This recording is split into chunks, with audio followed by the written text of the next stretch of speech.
Welcome back. This is Wisconsin Shoe Guy, and today we're going to do an unboxing of a new pair of Meermin shoes. This is an MTO, and this is the 102635. It's inherited shell cordovan. Now this is shell cordovan from a tannery in America that is unnamed.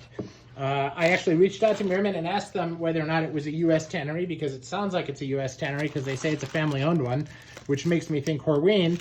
And they said, no, it's not Horween, and they alluded to the fact that it's not in the U.S., which makes me think it's probably a South American tannery, which is very different. So this is my first pair of these. You can see this is a 4-eyelet. I thought when I looked at the pictures of this model that it was a 3-eyelet, but that's because it has 3 eyelets plus where you lace. And so here, we'll look, it is a little mixed up there.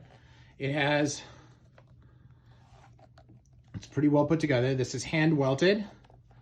And if you look at the welt line, look at the velvet waist, the finishing here, it's actually pretty good.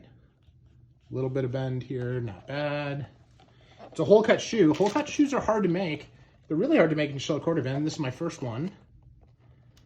But first impressions is that it's pretty good. Let me know your thoughts in the comments below. Thanks for watching.